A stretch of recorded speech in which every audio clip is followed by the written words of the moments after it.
com os kids já começou, amém? Então, se você quiser levar lá a sua criança, você pode ficar à vontade, amém? Irmãos, nós estamos compartilhando desde ontem a respeito do reino de Deus. Então, ontem o pastor Alexandre falou que o reino de Deus está em nós e por isso nós vamos então sonhar, né? Pastor Elner hoje de manhã falou do reino de Deus está em nós, e porque o reino de Deus está em nós, nós precisamos então ter uma conexão com Deus, e porque o reino de Deus está em nós, o pastor Christian ministrou, nós temos que ter então uma conexão com os irmãos, com o corpo de Cristo. E eu quero compartilhar hoje que o reino de Deus está em nós, e porque o reino de Deus está em nós, nós precisamos ter uma disposição para um trabalho que Deus tem para nós. Deixa eu te fazer uma pergunta. Quantos aqui desejam manifestar o reino de Deus na terra? Dá um glória a Deus aí. Mas sabe, você tem que entender uma coisa. Não vai existir a manifestação do reino de Deus se Deus não encontrar em nós uma disposição para trabalhar. Uma disposição em manifestar esse reino aqui na terra, né? O próprio Jesus, ele diz que o reino de Deus, ele é tomado por esforço. Em algumas versões, ele fala que o reino de Deus é tomado por violência. Ou seja, só vai haver a manifestação do reino de Deus nessa terra, se ele encontrar nos filhos uma disposição. Em Romanos, o apóstolo Paulo, ele escreve que existe uma ardente expectativa pela manifestação dos filhos de Deus. Ou seja, precisa encontrar em nós uma disposição. Então, pergunta para o irmão que está do seu lado, você está disponível para o reino de Deus? Irmãos, então, eu quero que você entenda que quando nós falamos de uma disposição, nós estamos falando de um trabalho que precisa ser feito. Então, nós que estamos envolvidos numa igreja em célula, rumo aos 1000, eu quero te falar, tem muito trabalho envolvido. Então, toda semana, você que é líder de célula, você prepara a célula, você prepara a palavra, você liga para os irmãos, você cuida dos irmãos, você discipula os irmãos, isso é trabalhoso. Toda semana, as irmãs do Ministério Infantil preparam o Ministério Infantil, prepara os kids, compra um lanche, vai buscar a criança de casa em casa, leva as crianças embora. Isso é o quê? Isso é trabalhoso, você tem que ter uma disposição. E essa é a disposição que nós temos que ter para o trabalho. Então, se o reino de Deus está dentro de nós, nós queremos manifestar, você precisa entender, vai ter um trabalho envolvido. E você sabe, todo trabalho exige um preço, mas quando nós entendemos o propósito de Deus, e quando nós amamos a Deus, existem sacrifícios que começam a valer a pena. Estão certos sacrifícios começam a valer a pena quando eu entendo o meu propósito na terra e quando eu amo ao Senhor. Então, alguns sacrifícios começam a valer a pena. Sabe, eu entreguei minha vida para o Senhor há 8 anos atrás. E há 8 anos atrás, então, vários sacrifícios eu fiz na minha vida, no meu ministério, né? Faz 8 anos que o meu final de semana é inteiramente do Senhor. Fazem 8 anos que a minha vida é 100% na vida da igreja, sabe? Mas eu entendi, eu não faço isso por peso, eu não faço isso, sabe, por constrangimento. Não, eu entendi, eu tenho um propósito, Deus me chamou para um propósito, e eu amo tanto o Senhor, que existem sacrifícios que valem a pena fazer por Ele, sabe? E quando eu olho para aquilo que Deus fez através da minha vida, quando eu vejo os frutos disso, irmão, isso é muito prazeroso. Por isso eu quero falar para você, é muito prazeroso quando Deus encontra em você uma disposição e você então manifesta o reino de Deus. Você vai começar a ver, Deus vai trabalhar em você, vai gerar frutos através de você, Deus vai marcar uma geração por meio da sua vida. E quantos não querem viver isso? Quantos não querem fazer história? Quantos não querem deixar um legado? Sabe? Isso é o que eu e você, nós somos chamados para fazer. Amém? Mas você sabe que esse trabalho, ele tem um problema. O problema é quando nós começamos a amar mais o trabalho do que o Senhor do trabalho. Então, alguns meses atrás, Deus falou comigo, E Deus falou assim para mim: você tem muita disposição em acordar cedo e fazer orações pela manhã.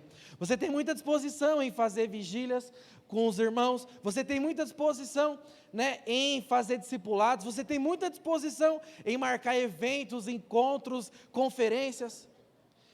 E Deus falou para mim: você está amando a obra de Deus. E isso é muito bom. Mas e quando você vai amar o Deus da obra? Porque você acorda cedo para fazer esse tanto de coisa, mas você não acorda cedo para me buscar. Você não passa as noites em claro sozinhos para me buscar. Ou seja, eu e você, nós temos que trabalhar sim, temos que ter disposição sim, mas você tem que entender, você foi chamado para amar a obra de Deus, mas também você foi chamado para amar o Deus da obra. Você serve o reino de Deus, mas você também serve o rei desse reino. Então pergunta para o irmão que está do seu lado: aonde está o seu coração? Porque uma coisa, irmãos, tem a ver com a outra. Então, a disposição que você vai ter para trabalhar vai depender do quanto você entende que você é amado por Deus e o quanto você ama Ele. A disposição que você vai dar, a entrega que vai ter em você, vai depender do quanto você entende que você é amado por Deus e o quanto você ama Ele. Então, você e eu, nós precisamos ter essa revelação de quanto nós somos amados por Deus, mas também o que esse amor faz em nós, gera em nós. Porque o apóstolo Paulo, ele escreve aos Coríntios: eu dei mais frutos do que todos vocês. Por quê? Porque a graça de Deus não se tornou vã na minha vida. Então, o que é a graça de Deus se tornar vã na minha e na sua vida? É quando você é amado por Deus, mas esse amor não tem resultado nenhum. É quando Deus te ama e você entende: eu fui amado por Deus, mas esse amor não dá frutos. Ou seja, você foi amado para amar, mas quando você não ama, a graça se torna vã na sua vida. Ou seja, eu fui amado, mas o que você está fazendo com esse amor? Deus me ama, ok, mas o que você está fazendo? Você está transbordando esse amor? Você está levando esse amor para outras pessoas? Você está recebendo esse amor, mas o que esse amor está fazendo ao seu redor? Ou seja, o apóstolo Paulo diz: eu não deixei a graça se tornar vã, antes trabalhei mais do que os outros. Ou seja, ele entendeu: eu sou amado por Deus, e porque eu fui tão amado por Deus, a minha resposta para Deus vai ser: eu vou trabalhar nesse reino. Eu fui tão amado por Deus que a minha resposta foi ser: eu vou entregar a minha vida por esse reino. Ou seja, a resposta ao amor de Deus é uma disposição para trabalhar, para se envolver, para se entregar. Então, irmãos, eu e você, nós precisamos tomar muito cuidado. Por quê? Porque, às vezes, a graça pode estar se tornando vã na nossa vida. Por quê, Neto? Porque você está só sendo amado por Deus, e você se colocou nessa posição confortável: eu só quero ser amado, eu não quero mais nada. Eu só quero ser amado, mas não vou amar ninguém. Eu só quero ser amado, não vou me envolver com a igreja. A graça está se tornando vã na sua vida. Por quê? Porque você não está transmitindo esse amor, você não está sendo amado para amar.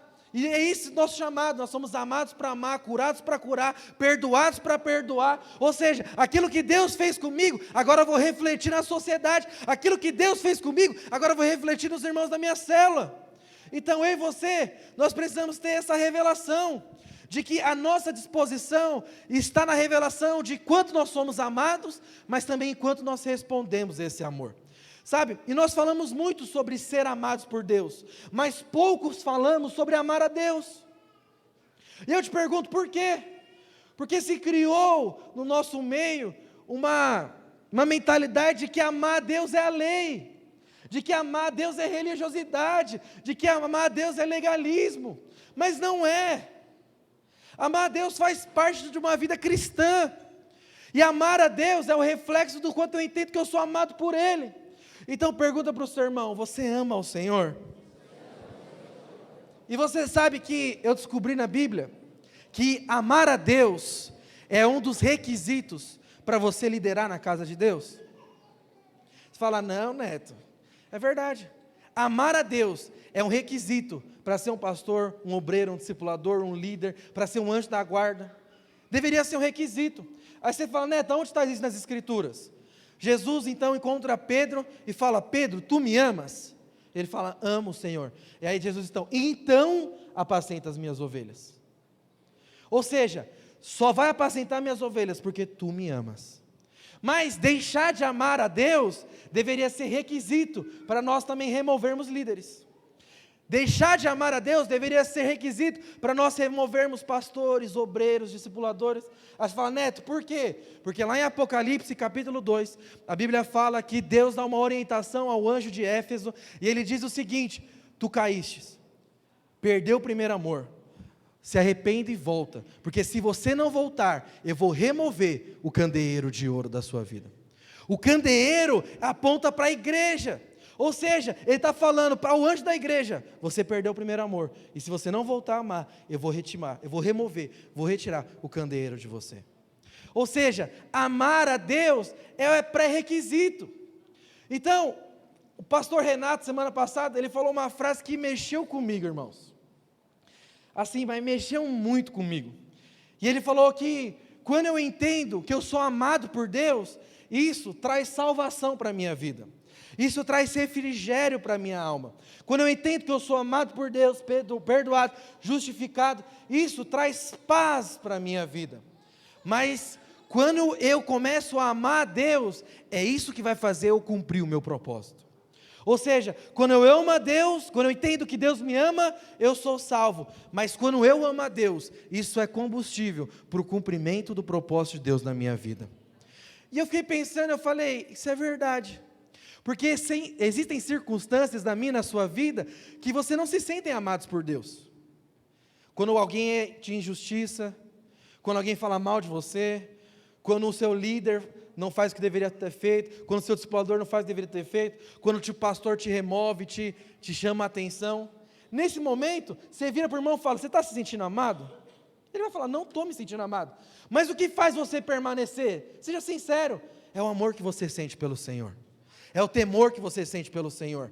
Então, quando nós entendemos, eu amo ao Senhor, isso vai ser proteção para nós. Quando eu falo, Senhor, eu quero te amar mais, me faz te amar mais, isso é proteção para a sua vida, para o seu ministério, isso é temor para os nossos dias. Irmãos, quantas vezes eu não quis desviar, não quis chutar o balde, quantas vezes? E eu não fiz isso pelo pastor Alexandre, eu não fiquei pelo pastor Christian, eu fiquei porque eu amava a Deus, e eu tinha um temor da parte de Deus. Então, eu e você, nós precisamos entender isso. Eu e você, nós precisamos cultivar o amor pelo Senhor.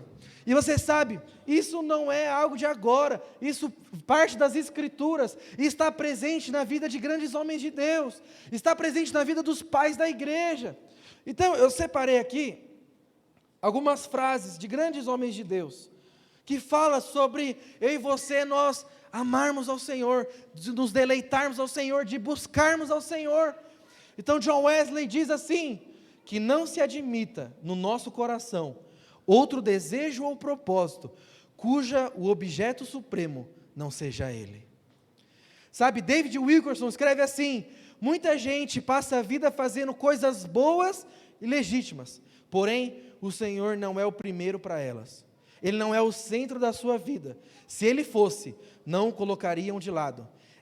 Eles achariam tempo para ficar com o Senhor. Sabe, Smith Wiggleston, ele escreve, é necessário que estejamos dispostos a pagar qualquer preço, não importa quanto custa, qualquer preço vale o sorriso e a presença do nosso Rei. E eu quero terminar falando sobre o apóstolo Paulo, quando ele escreve, todavia, não me importo e nem considero a minha vida de valor algum para mim mesmo, se tão somente eu puder terminar a corrida e completar o ministério que o Senhor me confiou, de testemunhar o Evangelho da graça de Deus. Então, irmãos, isso são frases de grandes homens de Deus, dos pais da igreja, são homens que estavam ali e que tiveram um grande ministério, um grande testemunho, e todos eles falam a mesma coisa, eu e você, nós precisamos amar ao Senhor. Sabe, e eu quero compartilhar com você isso nessa noite, sobre o amor ao Senhor, sabe, ou eu poderia também intitular essa palavra com um texto que nós vamos ler em João, onde Jesus pergunta para Pedro: Pedro, tu me amas? Então a pergunta que eu faço para você nessa noite é: você ama o Senhor? Então quero ler com você um texto, lá em João, capítulo 21, a partir do verso 15. Gostaria que você abrisse a sua Bíblia comigo, os irmãos também vão projetar. Jesus diz o seguinte: depois de terem comido, perguntou Jesus a Simão Pedro: Simão, filho de João, ama-me mais do que estes outros? E ele respondeu: sim, Senhor, tu sabes que eu te amo. E ele disse: apacenta os meus cordeiros. Tornou-lhe a perguntar pela segunda vez: Simão, filho de João, tu me amas? E ele respondeu: sim, Senhor, tu sabes que eu amo. Disse-lhe Jesus: pastoreia as minhas ovelhas. Pela terceira vez Jesus lhe perguntou: Simão, filho de João, tu me amas? Pedro entristeceu-se por ele ter dito aquilo. Pela terceira vez: tu me amas? Respondeu-lhe: Senhor, tu sabes todas as coisas, tu sabes que eu te amo. Jesus lhe disse: então apacenta as minhas ovelhas. Você sabe que, como eu falei, nós damos muita ênfase sobre a graça de Deus e o quanto Deus nos ama. Só que alguns irmãos, infelizmente, acabam entendendo errado a graça de Deus e o amor de Deus por nós. Porque, como eu disse, quando eu sou amado por Deus, isso deveria gerar em nós algo. Mas pelo contrário, muitas vezes a mensagem da graça, e o problema não está na mensagem, mas está em quem escuta. O problema não está na mensagem, mas no coração que carrega essa mensagem. Mas muitas vezes as pessoas ouvem a mensagem da graça e elas acreditam que é só aquilo, que eles não precisam fazer mais nada. Então eu posso dizer que muitas vezes a mensagem da graça encontra o seu coração e encontra em você uma disposição para fazer nada. Você acha que eu não preciso fazer nada, a obra já está consumada, então eu não preciso fazer mais nada, então o Senhor já me ama, então eu não preciso fazer mais nada, sabe? Ou seja, Ele encontra em nós, em vez de encontrar em nós uma disposição, Ele encontra em nós uma indisposição, sendo que na verdade, amar a Deus, sabe, está nos mandamentos. Aí você fala: Neto, mas isso é lei. Não! Certo dia, um fariseu encontra o Senhor, um escriba encontra o Senhor, e ele fala para Jesus: Jesus, qual é o mandamento mais importante? E você sabe, no Velho Testamento, foram dados 613 mandamentos, e ali Jesus resume 613 mandamentos em 2 mandamentos, e Jesus diz o seguinte, lá em Marcos capítulo 12, no verso 28, chegando um dos escribas, tendo ouvido a discussão entre eles, e vendo como Jesus lhe houvera respondido bem, perguntou-lhe: qual é o principal mandamento? Respondeu-lhe Jesus: o principal é: ouve, ó Israel, o Senhor nosso Deus é o único Senhor. Amará, pois, o Senhor, o teu Deus, de todo o teu coração, de toda a tua alma, de todo o entendimento e de toda a tua força. Você sabe, isso é um mandamento da parte de Deus. E se é um mandamento, por que nós falamos pouco sobre amar a Deus? Se é um mandamento, por que nós não falamos, discorremos mais sobre isso? Você sabe, quando Jesus pergunta aqui, quando nós observamos o texto, analisamos o texto, quando Jesus pergunta para Pedro: Pedro, tu me amas? Nós podemos perceber de uma forma implícita o quanto é importante esse assunto. Porque Pedro, ele acabou de sair de uma decepção. Pedro, ele estava triste, ele estava desamparado. Você conhece a história, ele tinha acabado de negar Jesus. Jesus não chega para ele e fala: Pedro, tu se sente amado por mim? Pedro, tu não se sente amado, justificado, santificado? Não, a pergunta que Jesus faz para Pedro é: Pedro, tu me amas? Tu me amas, Pedro? Então eu e você, nós precisamos entender a importância desse contexto, e nós precisamos entender a importância desse tema, que é o amor para com o Senhor. Sabe, eu quero me aprofundar nesse texto que nós acabamos de ler de João, e Jesus faz 3 perguntas para Pedro, e a primeira pergunta que Jesus faz para Pedro é: Pedro, tu me ama mais do que estes outros? Sabe, é certo que aqui Jesus não estava incentivando uma competição entre os discípulos. Pelo contrário, Jesus não estava fazendo isso. E isso nem é da natureza de Deus fazer isso. Mas Jesus aqui, ele estava querendo fazer com que Pedro se enxergasse por meio daquela pergunta. Porque se você for ler uns capítulos anteriores, ou mais endereçado em João capítulo 22, você vai ver que Jesus está com os seus discípulos na ceia, e Jesus fala o seguinte: um de vocês vão me trair. Os discípulos então começam a olhar uns para os outros e começam: será que sou eu?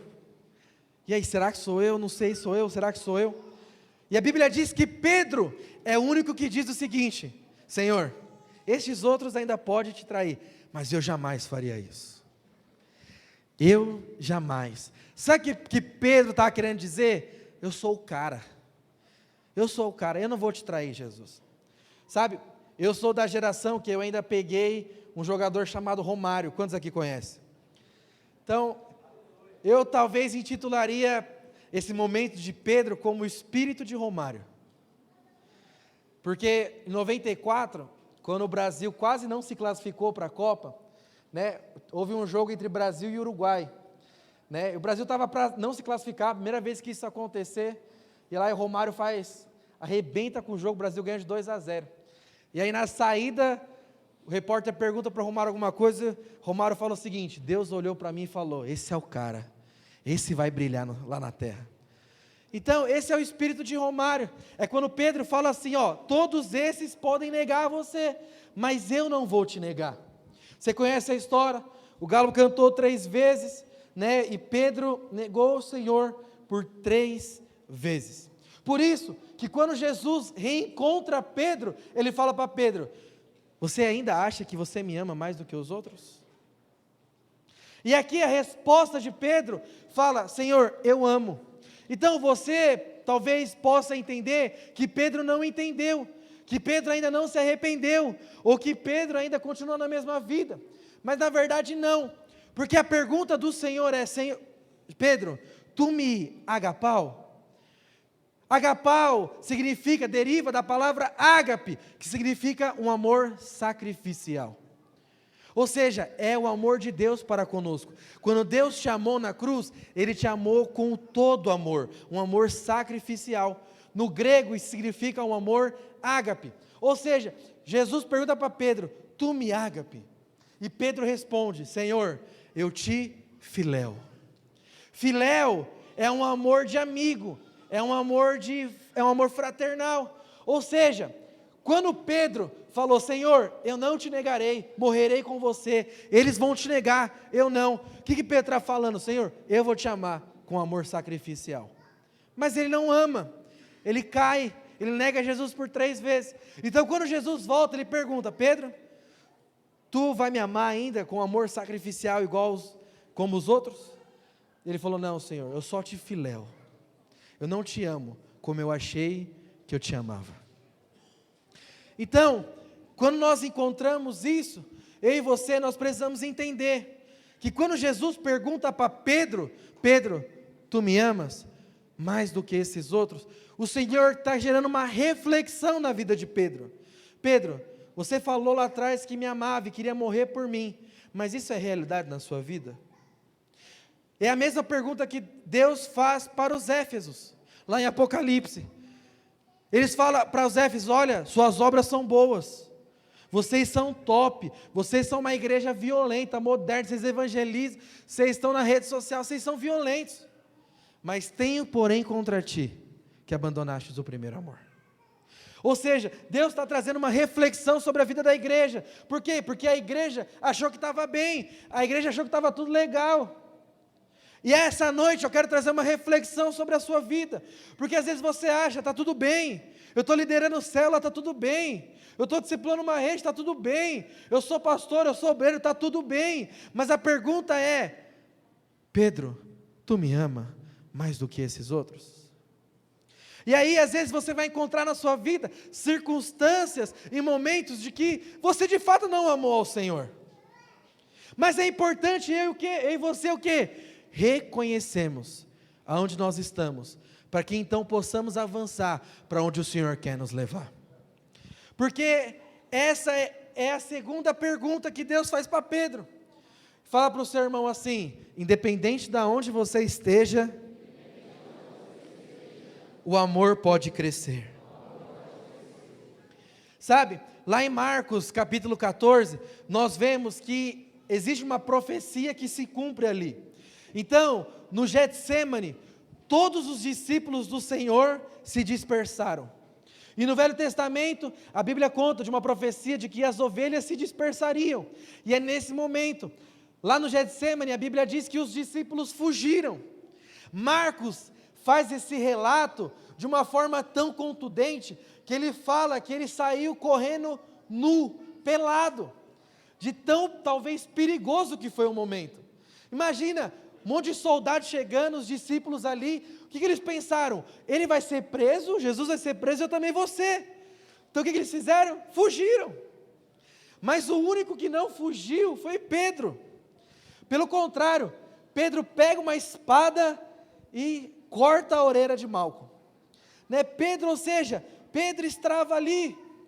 Mas por que Pedro ficou ali? Porque Pedro, ele de fato amava o Senhor, não da forma que ele achava, mas ali existia um amor, sabe? E eu não estou aqui para confrontar você no sentido de trazer acusação, condenação.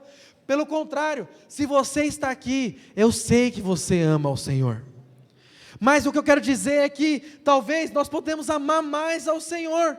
E Pedro mostra isso nessa história. Pedro amava o Senhor. Depois desse episódio, é claro, ele nega Jesus, mas o amor de Deus, ele pode crescer. Por que ele pode crescer? Porque lá em Isaías, capítulo 42, a Bíblia diz o seguinte: que Deus não iria esmagar a cana quebrada e nem apagar o pavio que fumega. Ou seja, Deus aqui, ele fala, Isaías profetiza que Deus não iria quebrar a cana e nem apagar o pavio que fumega. Neto, o que significa isso? Sabe, eu dei uma pesquisada, olhei alguns vídeos. Alguém aqui já foi numa plantação de trigo? Alguém já foi? Mais ou menos. Amém. Se eu fizesse essa pergunta em Goiânia, eu tinha certeza que o negócio ia ser melhor. Mas numa plantação de trigo, se você passa com um caminhão ou com um trator, o trigo, ele vai cair, ele vai se dobrar. Mas depois de algumas semanas, se você voltar, o trigo vai ter se reerguido. Mas, se você quebrar a cana, se você amassar o caule, esse trigo não se levanta mais. E um trator ou um caminhão, ele tem toneladas, toneladas, ou seja, algo muito pesado. Mas mesmo que ele passe pelo trigo e não quebre a cana, o trigo volta a se reerguer. E Deus fala que não vai amassar a cana, não vai quebrar a cana. Mas Deus também dá uma outra licitação: eu não vou apagar o pavio que fumega. Pavio, o propósito do pavio é pegar fogo. Mas às vezes, o nosso pavio, ou o nosso amor pelo Senhor não está pegando fogo. Ele só está fumegando. Ou seja, o que Deus está falando para Isaías? Olha, mesmo que você estiver caído, que as circunstâncias da vida fez você cair, eu não vou desistir de você, porque eu não vou amassar a cana. E mesmo que se seu amor pelo Senhor não é como antes, não está fumegando como antes, eu não vou apagar, porque o que o Senhor só precisa para pôr fogo é só um pouquinho de combustão. Ou seja, é só não apagar o pavio que fumega, que vai voltar a pegar fogo. Ou seja, o que o Senhor está falando para Isaías é: eu não vou desistir de vocês. Mesmo que vocês entendam que não me amem da forma que deveriam me amar, de toda a nossa alma, de todo o nosso coração, com todo o nosso entendimento, mesmo que isso não aconteça, eu não vou desistir de vocês. Por quê? Porque o amor pode crescer, porque o amor, ele pode aumentar. E nós vemos isso na própria vida de Pedro. Lá em João, versículo 21 ainda, depois que Jesus termina a sua conversa com Pedro: Pedro, tu me amas, Pedro me amas, Pedro me amas. Então Jesus vai profetizar sobre a vida de Pedro. E olha o que Jesus profetiza: em verdade te digo, que quando eras mais moço, tu me cingias a ti mesmo, e andavas por onde querias. Quando, porém, fores velhos, estenderá a mão a outro e te cingirá, e te levará para onde não queres. Disse isso para significar com que gênero de morte Pedro havia de glorificar a Deus. Depois de assim falar, acrescentou-me: segue-me. Jesus então profetiza a morte que Pedro teria. Jesus fala: você vai ser levado para onde você não quer ir. E os historiadores são contundentes em dizer: Pedro teve uma morte de cruz. Mas quando ele foi ser crucificado, a história diz isso, que ele falou: não, eu não quero ser crucificado do mesmo jeito que o meu Senhor foi, porque eu não sou digno. Vira a cabeça para baixo, vira a cruz, porque eu não sou digno de ser sacrificado como meu Senhor. Ou seja, naquele momento, naquela conversa, Pedro não amava Jesus com um amor sacrificial, mas anos depois, Pedro atingiu esse amor. Pedro amou o Senhor de todo o coração, de toda a alma, de todo entendimento, ao ponto de morrer como ele morreu. Ou seja, o amor de Deus nas nossas vidas, ele pode aumentar. Mesmo que nós não amamos a Deus da forma que nós deveríamos amar, esse amor, ele pode aumentar na sua vida. Quantos aqui querem amar ao Senhor? Dá um glória a Deus aí. Sabe? E pela terceira vez, o Senhor pergunta para Pedro: Pedro, tu me amas? E ali a Bíblia fala que Pedro então se entristeceu. Porque Pedro se entristeceu? Porque Pedro, ele entendeu: eu não amo o Senhor da forma que eu deveria amar. E aquilo lhe causou tristeza. Eu quero te falar uma coisa, essa foi a minha experiência, quando eu ouvi essa palavra. Sabe, essa foi a minha experiência. Sabe, eu falei: nossa, eu não amo ao Senhor como primeiro eu achei que eu amaria, eu não amo ao Senhor como eu deveria amá-lo. E isso também aconteceu na vida de Pedro. Mas porque o Senhor nos ama, porque o Senhor acredita em nós, Ele ainda diz: filho, mesmo que você não me ame como você deveria, apacenta as minhas ovelhas. Ou seja, eu vou acreditar sonhos na sua vida, eu vou acreditar um rebanho na sua vida, aquilo que eu morri por pessoas, eu morri por vidas, eu vou te dar para você cuidar, apacentar, e investir. Por quê? Porque o Senhor acredita em nós, o Senhor quer encontrar em nós o coração disposto para o trabalho. Mas você sabe, nós precisamos amar a Deus para ter disposição para um trabalho. E amar a Deus precisa então de atitudes. Como eu falei no começo da palavra, quando eu entendo que eu sou amado por Deus, então isso precisa gerar em mim uma atitude. Eu fui amado para amar. Ou seja, eu e você, nós não podemos amar a Deus só de palavras, mas nós precisamos amar a Deus por serviço, por uma atitude.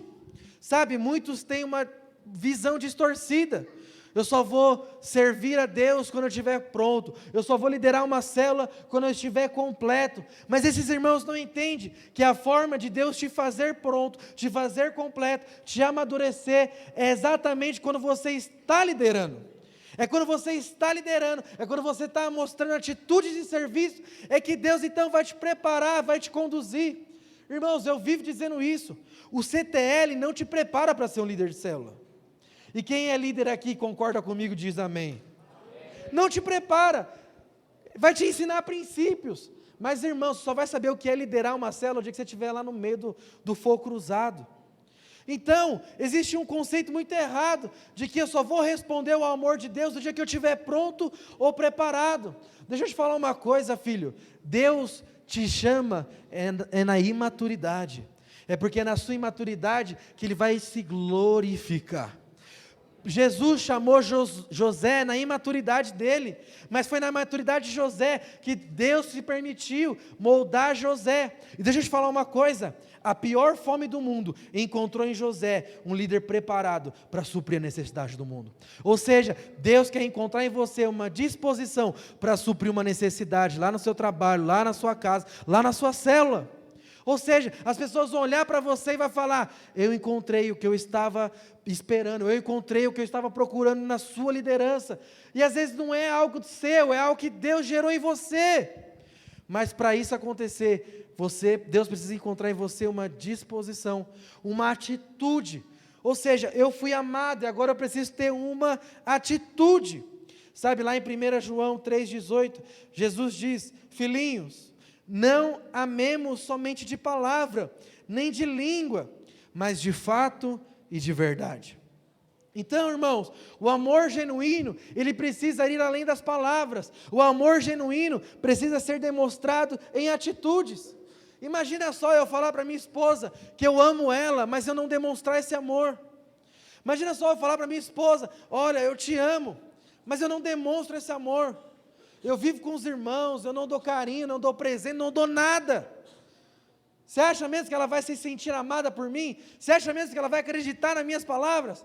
Pelo contrário. Ou seja, o amor que nós recebemos da parte de Deus, em nós, precisa encontrar uma atitude. Ou seja, se você foi amado por Deus, e não quer que a graça de Deus se torne em vão na sua vida, você precisa então demonstrar atitudes de serviço. Você fala: Neto, que atitudes são essas? Como você pode amar a Deus e não amar a noiva de Deus? Como você pode dizer que ama a Deus e não se dispõe a amar a noiva? Como você fala que ama a Deus, mas não se dispõe a amar os filhos de Deus? Ou seja, essa atitude de serviço se demonstra no quanto você serve na vida da igreja, no quanto você está envolvido na vida da igreja, no quanto você está envolvido naquilo que o Senhor morreu. Aí você fala: não, Neto, mas você sabe, eu sou amado por Deus, mas eu estou envolvido lá com a minha família. Você sabe, Neto, eu sou amado por Deus, mas eu estou envolvido agora com o meu trabalho. Você sabe, Neto, eu sou amado por Deus, mas eu estou envolvido com outras coisas. Deixa eu te falar uma coisa, filho. Até aquilo que é legítimo na sua vida perde a legitimidade quando fora do propósito de Deus.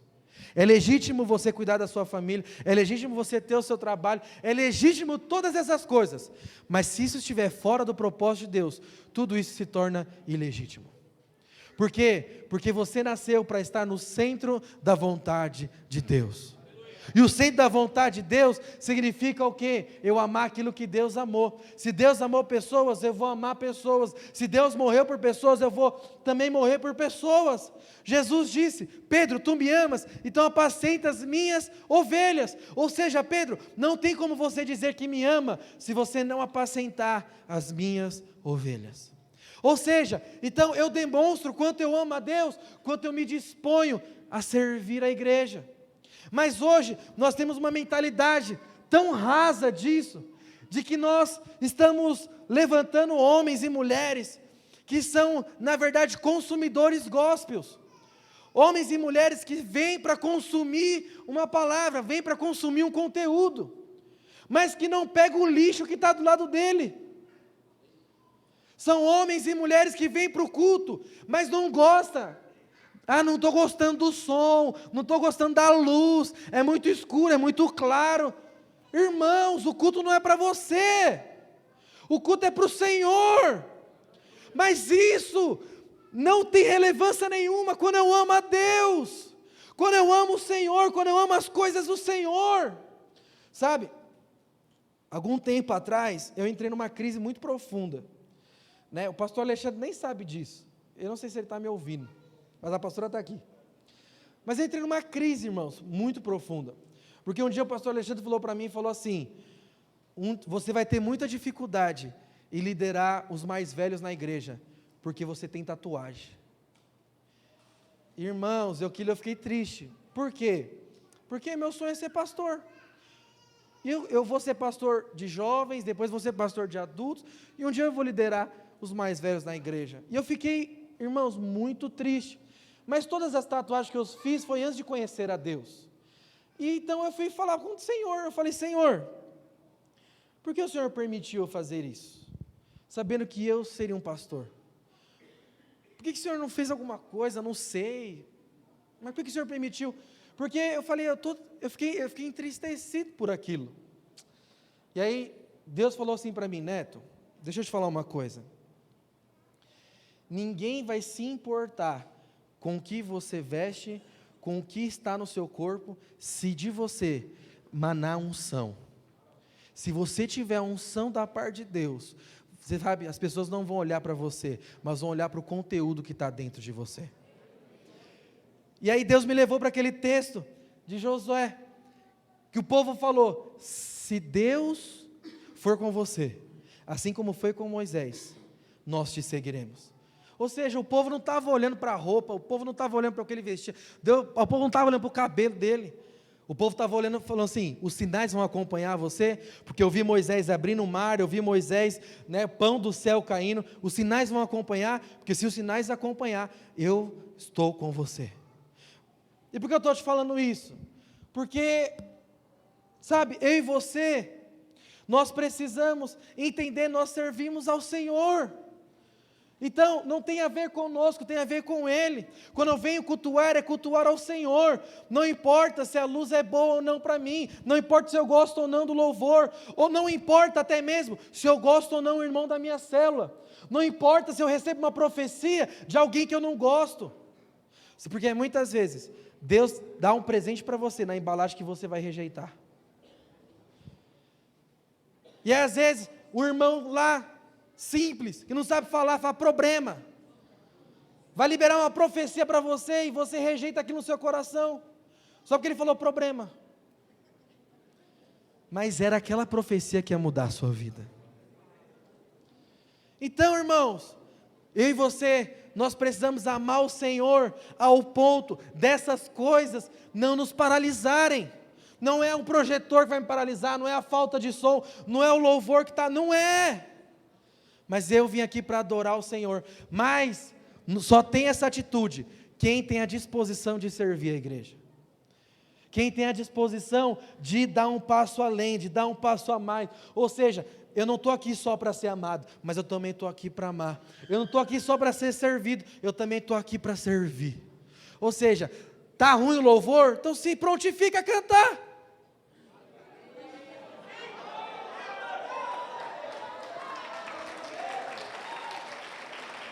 Pastor?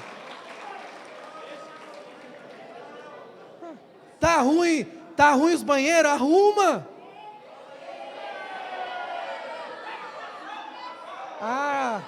Os ar-condicionados não estão funcionando. Não está mesmo. Oferta para mudar isso aí.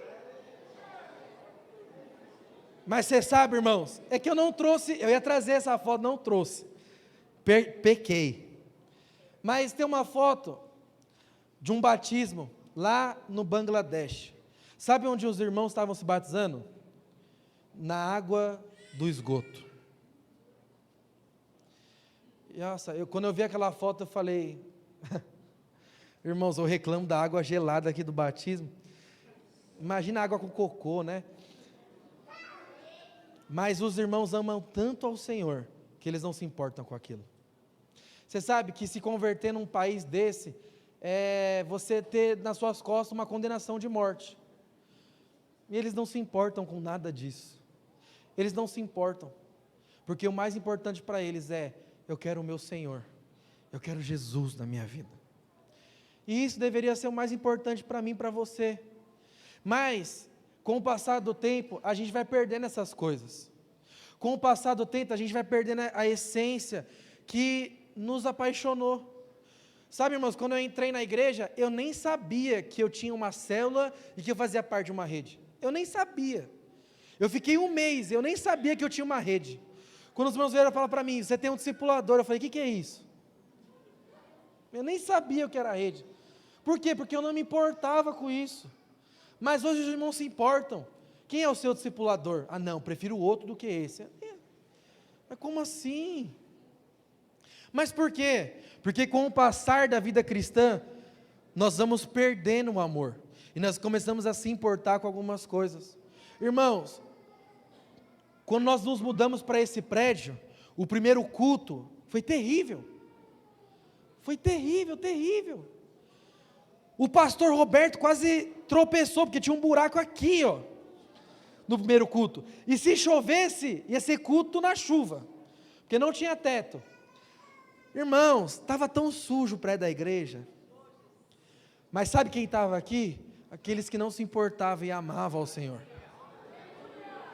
E eu lembro, mano, foi luta o negócio, sabe, projeção não funcionava, o som terrível, mas estávamos aqui. Mas hoje, talvez você que naquele dia não se importava, se importa com pouca coisa, se importa com a parede preta, se importa com coisa que é banal. Mas por que isso acontece? Porque ao passar do tempo, nós vamos perdendo a essência e o amor com o Senhor. Ou seja, coisas que antigamente não eram tão relevantes, hoje grita no seu coração. Grita. Está muito barulho, é as crianças, que não sei o quê. Isso grita no seu coração. Mas quando nós estamos apaixonados pelo Senhor, nada disso importa. Não é verdade? Quando nós estamos apaixonados ao Senhor, irmão, nós vamos até o fim pelo Senhor. Mas eu te pergunto, aonde está a paixão dos primeiros dias? Pergunta para o irmão que está do seu lado, onde está a paixão dos primeiros dias?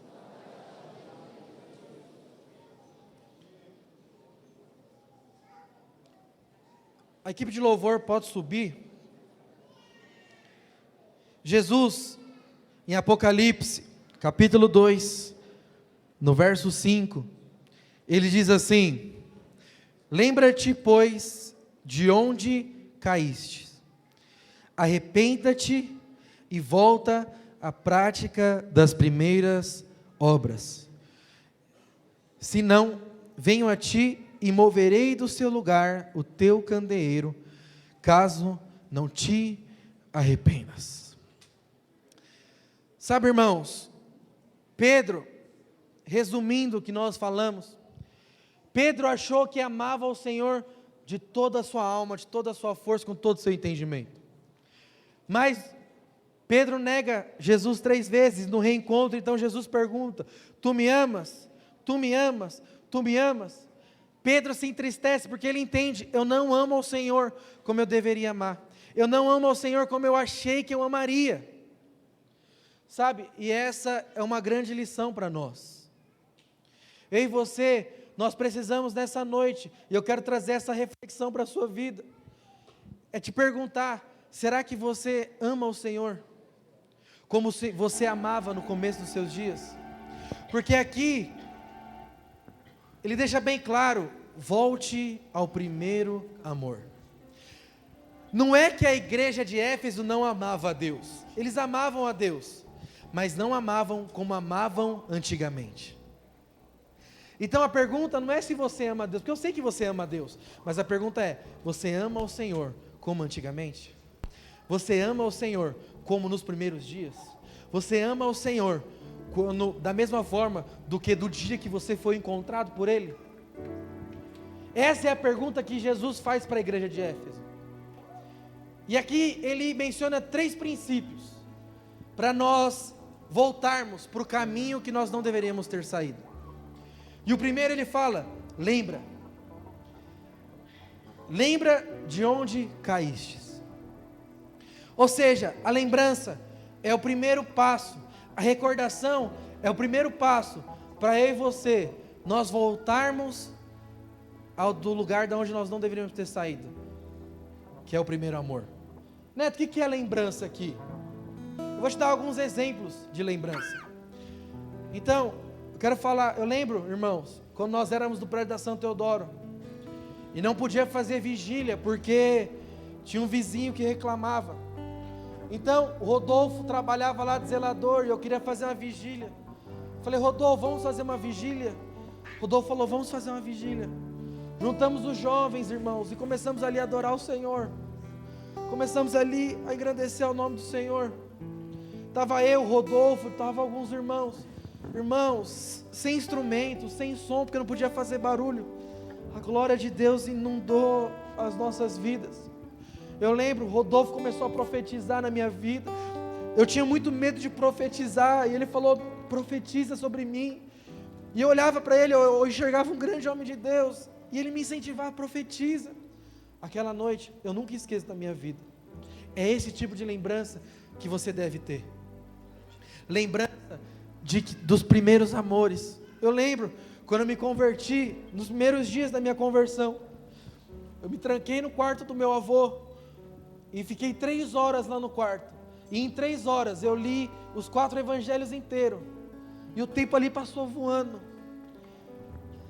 E esses dias eu me fiz essa pergunta: por que eu não faço mais isso? Por quê? Porque eu preciso voltar ao primeiro amor. Sabe, irmãos, eu lembro, uma vez eu chamei o Thiago Campelo, chamei o Felipe, falei: irmãos, vamos adorar a Deus a noite inteira. Não vamos, nos trancamos lá no estúdio, irmãos, passamos a noite adorando ao Senhor, buscando ao Senhor. Irmãos, oramos, caímos 7 vezes. Irmãos, foi tão gostoso. E eu te pergunto, por que nós não fazemos mais isso? Quando nós nos convertemos, e nós nos convertemos numa paixão assim arrebatadora, e nós ali nessa primeira paixão, nesse primeiro amor, nós temos disposição de fazer grandes coisas, mas essa disposição ao passar do tempo vai acabando.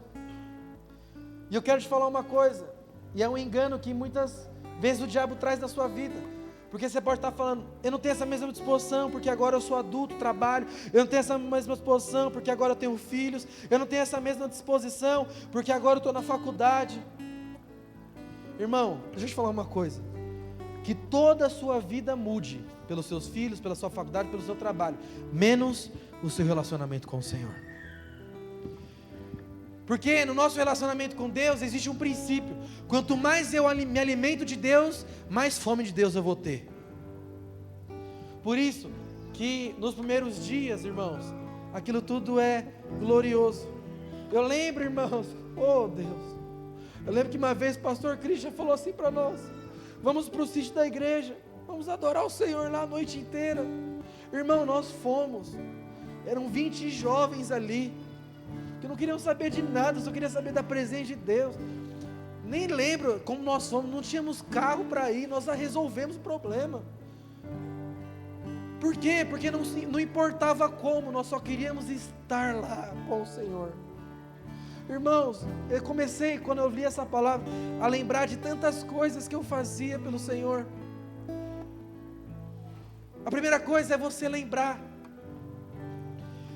Conheço a história de muitos irmãos aqui, que saíam, não tinham dinheiro para pegar condução para ir para a célula, e ir a pé. Mano, quantas vezes tem história de jovens que iam a pé? O pastor Christian mesmo conta: eu ia a pé de Itaquera para Tiradentes. Loucura. Não é loucura, é porque eu amo o Senhor. Então a primeira coisa que nós devemos fazer é: lembre-se da onde caístes. Você consegue lembrar do seu primeiro amor, o que você fazia pelo Senhor nos primeiros dias da sua conversão? Você consegue se lembrar do quanto você amava e se entregava para Ele? Porque depois que nós lembramos, irmãos, nós precisamos, o texto diz, se arrepender. É se arrepender de não viver mais dessa forma. É se arrepender de não amar ao Senhor da mesma forma. E eu quero te falar, essa é uma palavra de arrependimento para nós. Arrependimento de não amar ao Senhor como nós amávamos antes, de não buscar o Senhor como nós buscávamos antes. Hoje é uma noite de eu e você nós renovarmos a nossa aliança com Ele, de nós renovarmos os nossos votos com o nosso amado. Por quê? Porque, irmãos, isso é bíblico, e isso está na história da igreja. Não tem ninguém, irmãos, que participou de mover de Deus que não amasse ao Senhor. Não existe ninguém que não participasse e manifestasse o reino de Deus se nele não estivesse o amor pelo Senhor. E eu sei que muitas vezes você viu esse versículo, se arrepende, volte para o primeiro amor. Você entende que esse primeiro amor, muitos pregam que esse primeiro amor é o amor de Deus por nós, e não tem problema, não tem heresia falar isso, mas existe um princípio hermenêutico. Eu não posso dizer para você o que o autor principal não disse. E o contexto aqui do primeiro amor é do seu amor para com Deus. Não é do amor de Deus para você, é do seu amor para com Deus. Então, o texto diz: lembra das experiências, lembra do que você fazia. Eu lembro, irmãos, os primeiros meses da minha conversão foi arrebatadores assim, ao ponto de eu começar a liderar na igreja com 4 meses. Eu não tinha nem maturidade, não tinha nem CTL. Não contem para o pastor Wilson isso, amém? Mas isso só foi consequência dessa disposição que eu tinha de me entregar ao Senhor. Eu lembro, o pastor Christian está aqui, para eu não mentir. O pastor Leonardo fez uma oração 6 horas da manhã. Eu estava desempregado, tinha acabado de ser mandado embora um dia antes do meu encontro com Deus. Eu ia todos os dias lá para a oração, 6 horas da manhã. E agora eu estou na luta para acordar às 7 para vir aqui orar. O que falta em mim? É o amor. Não é o meu cargo, porque o meu cargo não faz eu acordar às 7 da manhã para vir aqui orar. É o meu amor pelo Senhor.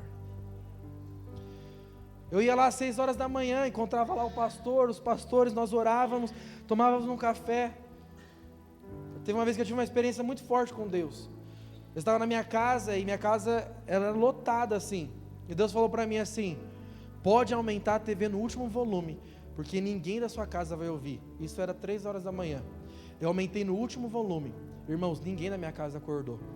Foi uma das experiências mais poderosas que eu tive com Deus. Por quê? Porque no outro dia eu perguntei: vô, você ouviu alguma coisa? Não ouvi nada. Falei: mãe, você ouviu alguma coisa? Não ouvi nada. Perguntei para meu irmão: você ouviu alguma coisa? Não ouvi nada. Mas quantas vezes também não deixei de estar nesse lugar? Quantas noites eu não pude estar nesse lugar e não estava? Por preguiça, por indisposição. Quantas vezes nós trocamos uma noite com Deus por passar horas no celular, por passar horas vendo Netflix? Não tem nada de errado nisso. Mas a questão é, eu preciso amar a Deus ao ponto de a minha vida ser para Ele, da mesma forma que a vida dele foi para mim. É amar ao Senhor. Então, a primeira coisa que a gente precisa lembrar: lembra de onde caístes, arrependa-te, e depois que você se arrepender, o texto diz: então volte a praticar as velhas obras. E, irmãos, eu sou convicto disso. Nós só vamos chegar aos 1000 membros e os 1000 crianças, se nós nos levantarmos como um corpo apaixonado pelo Senhor. Por isso que essa palavra veio ao meu coração, e eu espero que venha ao seu coração como uma mudança de vida. Para quê? Para que o reino de Deus seja manifesto na sua vida, para que o reino de Deus seja manifesto na sua célula, para que o reino de Deus seja manifesto na sua família. Ou seja, lembra-te, arrependa-te e volte a fazer. Volte a orar, volte a jejuar, volte a ler as Escrituras. Irmãos, eu fiquei tão indignado que lá com nós, segunda-feira agora, com os jovens, nós vamos ler a Bíblia toda em 90 dias. E aí tem alguns irmãos que falaram: é muito pesado, é isso e aquilo. Aí eu falei: é pesado? Falei: aqui, me empresta o seu celular, por favor. Aí eu peguei o celular dele, e eu não sei se você sabe, mas no celular te cagueta. Mostra quantas horas você fica em tal aplicativo, né? Ah, lá tá o irmão, 4 horas no Facebook, 4 horas no Instagram. Aí eu falei: você não tem tempo de ler 13 capítulos por dia? E eu quero falar, irmãos, isso não é legalismo, isso não é lei, isso é proteção. Porque teve um dia que eu me frustrei muito com a igreja, teve um dia que eu me frustrei muito com os meus pastores, e foi nesse dia que eu permaneci pelo amor do Senhor, pelas promessas que o Senhor tinha na minha vida. Então, cultivar esse amor é o que faz você cumprir o propósito que Deus tem para você. O apóstolo Paulo, eu quero terminar lendo o que o apóstolo Paulo escreve aos Éfesos 6:24. A graça seja com todos os que amam ao nosso Senhor Jesus Cristo, com um amor incorruptível. Se Paulo fala que existe um amor que é incorruptível, significa que existe um amor que é corruptível. A mesma igreja que recebe do apóstolo Paulo falando que Deus encontra em vocês um amor incorruptível, é uma igreja que anos depois deixou a corrupção entrar. E em Apocalipse nós encontramos uma carta para Éfeso dizendo: volte ao primeiro amor. Ou seja, o apóstolo Paulo tinha alertado eles. O apóstolo Paulo falou para eles: ô irmãos, amem ao Senhor com um amor que é incorruptível. Não se corrompa o coração de vocês. Não se corrompa o coração com as distrações, com as coisas desse mundo. Mas essa igreja que recebeu essa advertência, anos depois, se corrompeu.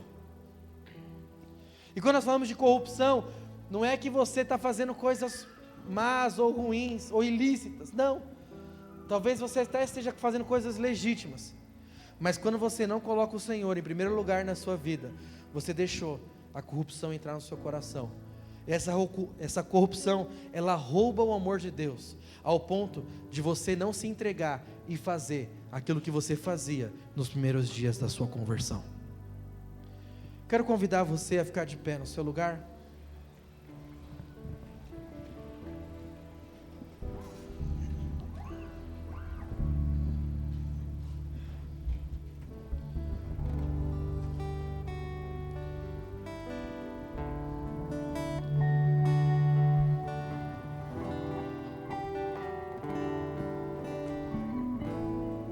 Queridos, essa é uma noite de nós voltarmos para o lugar que nós nunca deveríamos ter saído.